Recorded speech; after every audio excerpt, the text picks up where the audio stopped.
Welcome to episode number 84 of The Closing Table. I'm your host, Tamera, and today's special guest, actually she's a returning guest, Patty Newby, is going to talk about the issues facing buyers right now, right after this.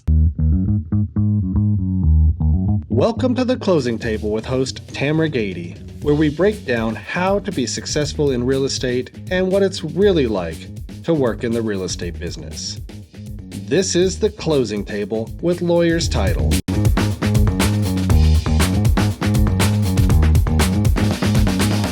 Welcome back to The Closing Table with Lawyer's Title. Again, I'm your host, Tamera. Today's special guest, Patty Newby. She is the loan designer. She is a top 1% in volume loan officer in the United States. So I have a boss on the show today with me. I'm super excited, and she is also a very valued client of Lawyer's Title. So thank you for that, Patty Newby. But welcome back to the show. Thank you. It's been a while since I've had you on, so I'm glad to have you back. Thanks. Yeah. So today we're going to talk about what do buyers need to know right now, right? So a lot of my conversations with realtors are the struggles in how to get buyers into houses, right? So we all know we're not going to put too much of a timestamp on this episode because talking about rates, right, currently where we are today, but I think we can talk around that conversation pretty easily. And let's talk about some strategies or some things that buyers agents need to know so that we can get buyers into houses. Keep real estate moving down the road, right? Well, something I've been saying for a very long time now, it's a great time to buy a house. I really believe that. I love when people say that. It's always a great time to buy a house, keep saying it, right? But I think the problem is, number one, we've got to be louder than the media. And the media doesn't help us. And a lot of times they say things that are only half correct. So we as real estate agents and we as lenders and title folks just have to get the facts out there so a client knows if this is the right time to buy a house for them.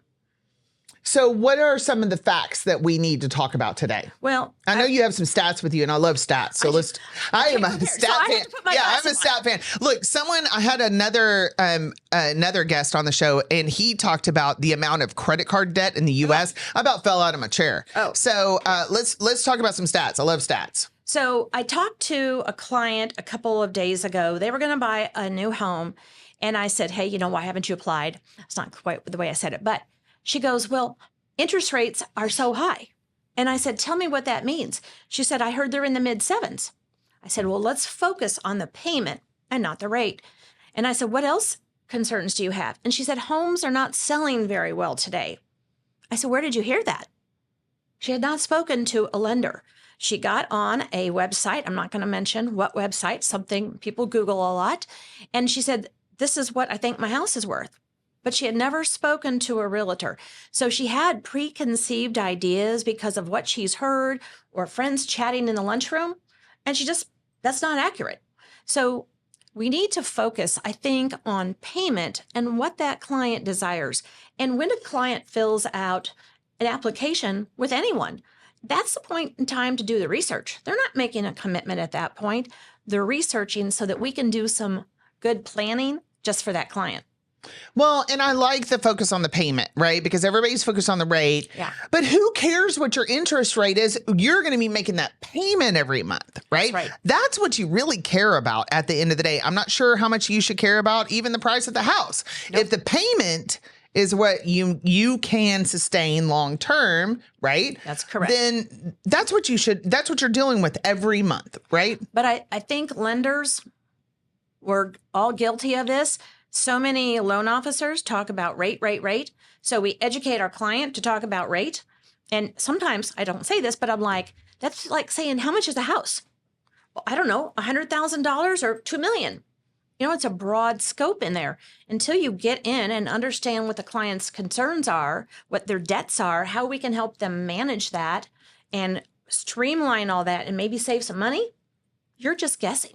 I have a question for you. Okay, so you had kind of tapped into when they apply, when they fill out the application, right? They're just doing their initial shopping, right? They're trying to gather information. They're trying to decide what's going to be best for them, right? Right. So one of the things that we do have a problem with is our insurance rates right now, right? They are just off the charts right now, and they're making taxes and insurance are making things unaffordable for buyers in Texas, right? So do you have a metric of because if they're applying for a loan, they may or may not know or may or may not have identified a house yet with a price point. Do you have some sort of metric that could say a house that costs X is going to be about X in insurance and X in, taxes we can figure out? I'm quoting right now and estimating, my team is quoting about 80% of the purchase price. Okay. Because here's the thing. 80% of the purchase price So on a $500,000 house, I'm quoting $400 a month potentially in insurance. But the other thing we're doing is we're guiding our clients to shop when they're calling us. Call your favorite insurance person, find out if you need to bundle home and auto, and ask your questions there. What is it constructed? Is it a 1%, 2%, or 3% deductible for, let's say, roofs? So if they do that up front, that helps us steer them into the correct payment so that they're comfortable without getting the surprise and shock at the end because we didn't quote it accurate and we didn't prepare our clients. Yeah, we had a contract termination, and it was a very special client. Or relative of a client. And so I saw the contract termination come in and I was like, okay, what happened? I just assumed that the inspection didn't go well, right? Yeah. And they said, no, once they figured out what their payment was going to be every month, they realized that they were in over their head and they terminated the contract. But I would have thought that would have been something we would have looked at before we would have gone under contract. Well, my team does. And I think good mortgage advisors do. I think we all know the companies, and I think they're trying to get the client's attention to be so cheap. Yeah. They'll say anything. Yeah. Let me give you an example. I had a client a few months ago, and they decided not to go with us because our house payment was $253 more a month. And it was I think it was like $360, $380 house payment. And our interest rate was 0.25% cheaper.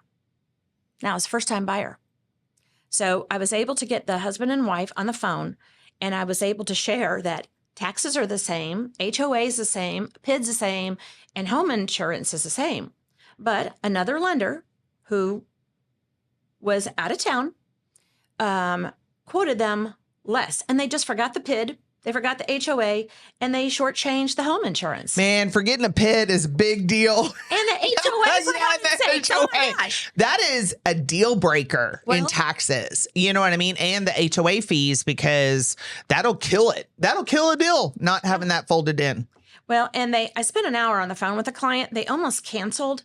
And I had nothing to do with the transaction, but I was talking to them about appreciation and some ways they could restructure their loan.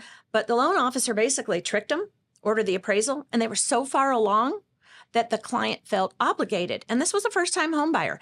I think we need to do more on correct education and who you go with a mortgage advisor. It's huge. Makes a big difference. Okay, so this kind of dives into something else I wanted to talk about. Let's talk about the difference between a mortgage advisor and a loan officer, because that's something I've talked about on the show before. This is a relationship-based business, right? Yep. And I understand those online mortgage companies, their rates are incredibly attractive. I think there's a place for them. If you're a super savvy, buyer, or you've bought houses over and over again, or you're an investor and you don't need to have that hand-holding through the process, maybe it makes more sense. But I always advocate for the mortgage advisor and for our local lenders because they're here. They understand what's going on in DFW. They're here to build relationships with realtors. They have a reputation to protect. They have their own business on the line, just like realtors do, just like I do, right? So I always advocate for the local mortgage advisor. So let's talk about the difference between a loan officer and a mortgage advisor. So I'm going to disagree with you on one thing there. Oh, you are? Okay, you can. Because there's people in DFW and in every city and state that are loan officers. A client applies, they tell them what they want, they give them a rate and a fee sheet, they give them 2 or 3, and the client is left to figure out what is the best option. I don't know, for the last 10 years or whatever the number is, we do something called a mortgage coach. Dave Savage owns a company, and it really takes you into that consulting role. A lot of my clients pick a higher rate because what you need to do is look at the total cost of home ownership. You have to ask those questions. Do people need furniture? Do they want to take some of their equity and pay off debts? Do they believe that rates are going to drop in 2 or 3 years? And what does that interest schedule look like? But it's not just about today. What happens after they close the home? So we have very specific programs after the clients close the home, whether they refinance or not, whether we get anything out of it or not. It is our, I think, fiscal responsibility to stay in contact with that client and really be mortgage advisors to help clients get rid of their debt. I think that's great, 100%. And I want to be clear about the title loan officer. I have a lot of loan officer friends that are local in the marketplace that are very good at their job. So I'm not But using maybe that. they're a mortgage advisor and they just still call themselves. Well, yes, loan their officer, title is right? loan officer. And that's what I want to clarify, Yes. because most of my friends go by the title loan officer. That doesn't mean they're not good at their job. Right. Okay. I'm more speaking to the difference between some of these online, mortgage companies or mortgage brokers that aren't here locally to establish a relationship. So I want to make sure that's clear, because I don't want to upset my loan officer friends. Right. Absolutely. But it's the ones that sometimes just give them a rate sheet and don't really advise the client that they probably need a little TLC or some training in that area. Well, and I think you tapped into something. Like I said, I had another guest on the show that talked about the amount of credit card debt that we have in the United States. I literally about fell out of my chair, because it would make me like incredibly uncomfortable to carry $25,000 to $50,000 worth of credit card debt. I don't carry. Yeah, I don't carry credit card debt. I'm very blessed that I can pay off my credit cards every month, and thank you to everyone who helped support me and make that happen. So, anyway, credit cards are now at around the 30% interest rate. Yep. And I saw someone post on social media over 31% interest rate.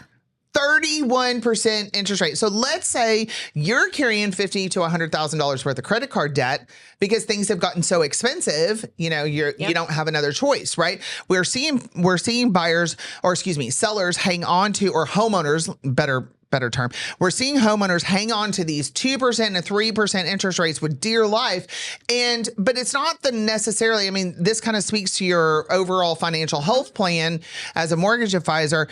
That's not necessarily the best decision. Why would you pay 31% APR carrying $50,000 to $100,000 worth of credit card debt and hang on to your 2% interest rate? You have to do the overall financial math, right? Like, what does your overall financial portfolio look like? And so I think that in a lot of cases, it does make sense to refi, but we need to talk to someone like yourself to do the numbers, make sure it makes sense, right? Yeah. And I have a lot of clients sitting in that 2%, and they've heard on TV that buy a house or keep a house as an investment. Now, that can be a great thing. Investment homes. I've bought them. I've made a lot of money on them.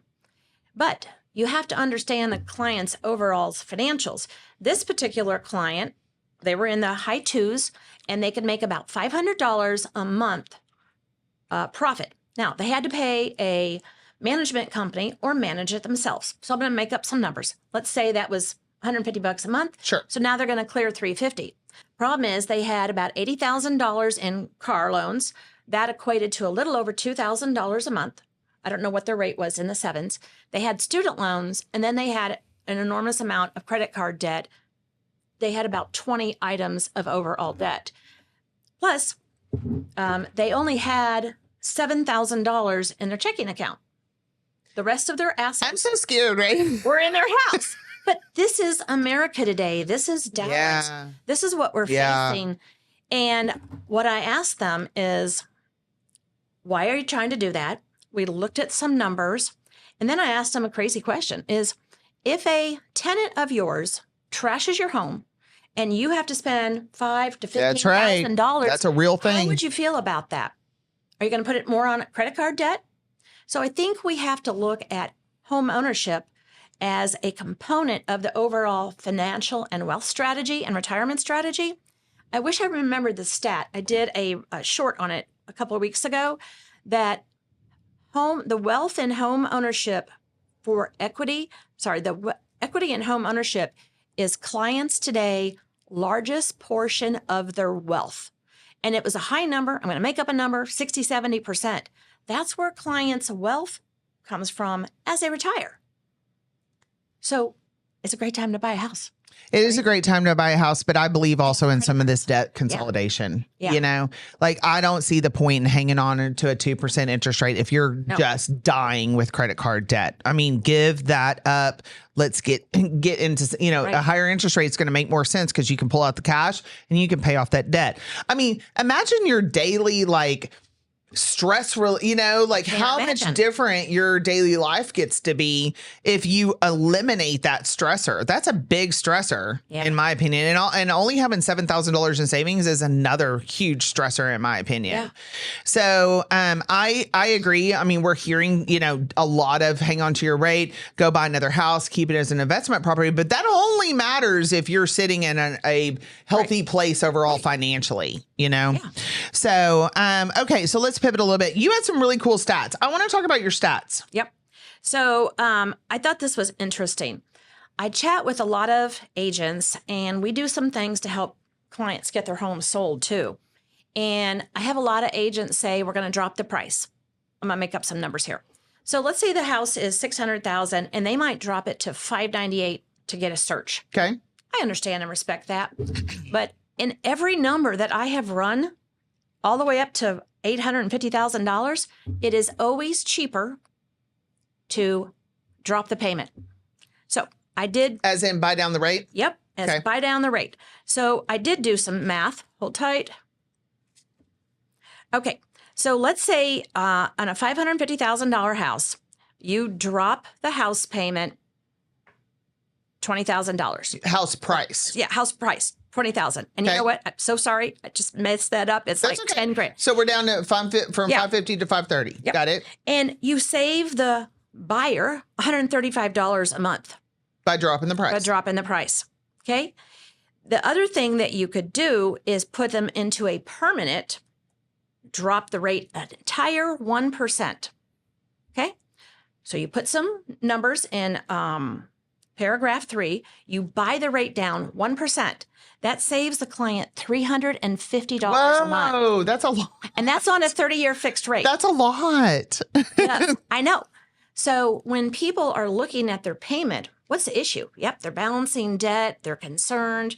Maybe one person is going to stop working. What's easier? Save $350 or save $132 a month? Okay, so let me ask you this. So I'm a realtor, okay, and I've got a house at 550. I've had no showings. I've had 2 showings. I don't know, whatever. But I've had no offers, right? And I'm at the point in the listing where I need to make it more attractive to a buyer, right? So you always see all of this stuff. I'm going to drop the price, or I'm offering the 2-1 buy down, or whatever it is. But you never see it equate into what that number actually means. Meaning, what does that interest rate actually look like with the buy down? With a qualified, obviously you have to put in the caveat, well-qualified buyer, just like Lexus does, or Cadillac. I don't know who it is, but anyway, so you've got to put in what that interest rate is actually going to look like, but also what their monthly payment could be. Right. So how do you educate realtors to translate that to a buyer or a buyer's agent? Well, because that number is pretty strong. It is. We happen to have some technology that helps work with the realtor, with their listing, with their MLS, with their photo, things like that. And we pop the payment options in there.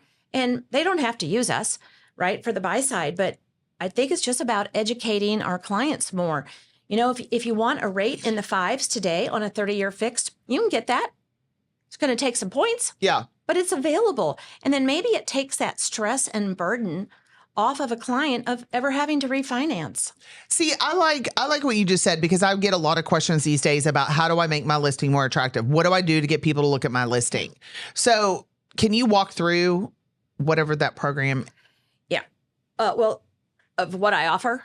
Yeah. I mean, like you said, you pop it in. Technology that I've been using for the last 5 years. Okay. So, but we have to get that information. And I know there's other loan officers and mortgage advisors out there that will do rate sheets for the client, or, you know, they'll do something and they'll work up a payment.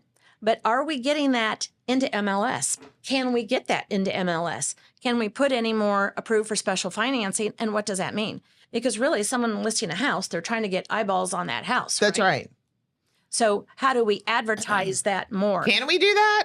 We can talk about interest rates in MLS, right? The only thing we can talk about is commission. Now, I personally don't talk about interest rates because Oh, I'm sorry. Payment options. Payment options. I'm sorry. I'm getting educated today too. Payment options. Because what happens is you have to make some assumptions and disclose what the assumption is on that credit score. Okay.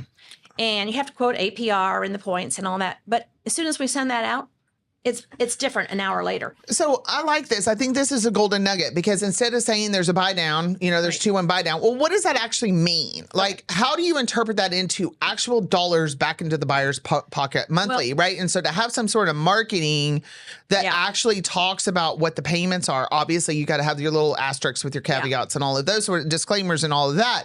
But I think that's a much better a way to, because people see 2-1 buy down. What does that mean, right? We know what 2-1 buy down means, but how does that interpret into, like I said, dollars back into the buyer's pocket every month? Yep.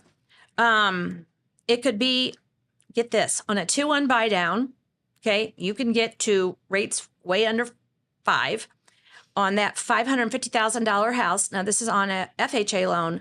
I'm sorry, I switched to conventional on purpose. Okay. That's an $844 savings for Holy the first year. Moly. Okay, and it's escalating, right? Yeah. Okay. So here's the thing I think you have to be careful on a buy down. So it's attractive, right? And I think if we can, we see so many homes in MLS, beautiful exterior, big backyard, whatever. I don't know. The realtors are the expert, but do we put in there 2-1 buy down available? Potentially drop the payment $500. And then have all your caveats. Okay, I like that. Maybe we put it at the first line and then put the details down. Yeah. Because we've got to attract other realtors. I work with so many awesome realtors, but maybe the realtor on the other side is new. That's right. Maybe they don't have the support system in their office to really dig into the numbers. Well, and I think that's, realtors, but I also think that's the majority of realtors. They don't have access to the same level of information, right? As some others do. So I think that's a great golden nugget. So if you're going to advertise a 2-1 buy down, you should also say with that could potentially drop the payment $500 a month. Yeah. Because now we have a number. Now we say could potentially, asterisk, right? But, I think that's a great way to interpret that. Yep. But the loan officer that realtor is working with, have that loan officer or mortgage advisor work up a payment sheet. Yeah. They can make those assumptions in there. They can give some examples, put a date on it, put some programs on, whether it's VA or FHA. Now, do we want a temporary buy down or a permanent buy down? It depends. So you have to understand how the customer feels, right? Because some of it's purely about the math and some of it is about our emotions. Right? And you have to make sure the husband and wife are on the same team. So when we do our presentation, we do it via Zoom. I want to see eyeballs. Yeah. Right? For sure. So I like a temporary buy down if a client has a lot of debt. Maybe one's getting ready to graduate college or commission is coming and there's going to be future income. Okay?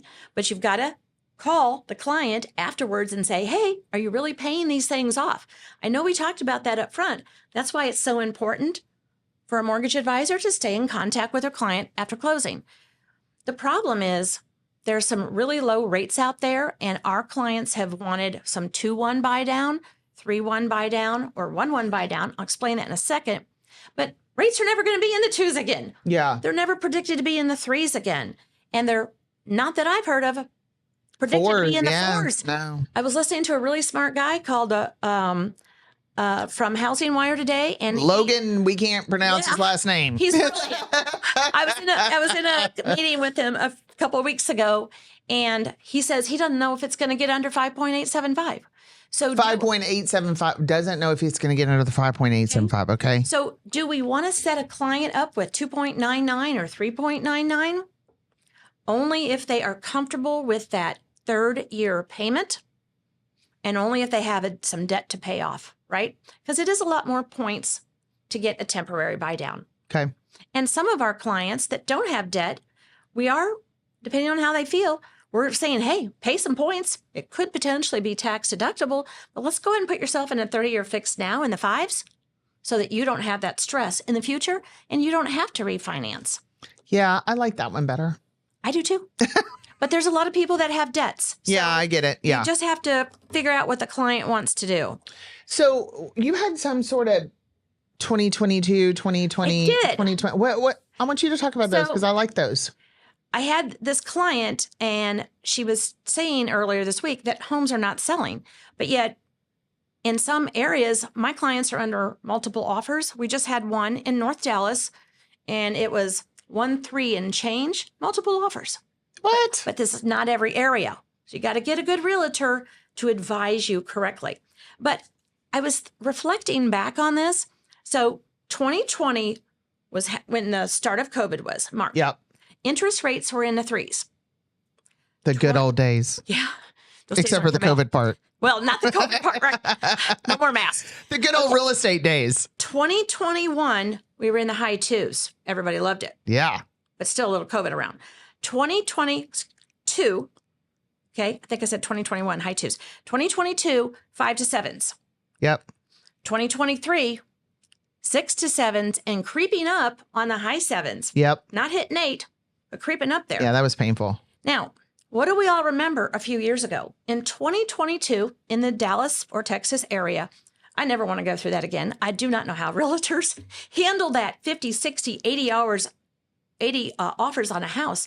But our clients were paying 10, 20, 50, $100,000. I heard about $500,000. That was the I didn't highest I know that. heard. Okay. But clients, That's crazy. clients didn't mind that. Yeah. No, were it's weird. happy, Yeah, right? it's crazy. Yeah. And we had an 18% growth back then. Now, this is a national growth. I know in Texas and the DFW areas, there's It's higher, yeah. But this is national numbers. So my thought is, yeah, interest rates are higher right now. Okay. But if interest rates are higher and our first-time home buyers are sitting in an apartment, a lot of those apartments are under commercial loans. Those are short-term loans based on prime. So if insurance is going up and the prime rate still hasn't come down a lot, those commercial loans are going up, which means those landlords could very easily continue to raise apartment rents, right? So let's say you're a second-time buyer trying to right size, need a bigger house in a smaller house. You don't have to pay $10, $20, $100,000 over, but you are going to pay more interest in your home because of higher rates. I've run some numbers here. Let's just make up a number. Let's say it's $8,000 more a year. $8,000 In interest or interest. okay. Yep, Yeah. in interest alone. Let's say it's $8,000 more in interest. And let's say you don't refinance for 3 years, 24 grand. But in 2022, when we all thought the market was so hot and we all loved that market because we were doing so much, you paid 50 grand more on a sales price. So a lot of times, if it's time for you to buy a house, it's cheaper to buy a home now. You just have to have it structured correctly to get the lowest cost of home ownership. I think it's a great lesson for us. Is there anything else we need to, you have any last minute advice or anything before we wrap up? No, I think it's really important to just do some advanced planning. I still get calls. I got one this morning. Hey, my client needs this type of loan. I need it now because we're trying to put in an offer. And I'm like, why did you send them out there? It's a specialized loan and it's a specialized type of property. So I think that advanced planning really helps.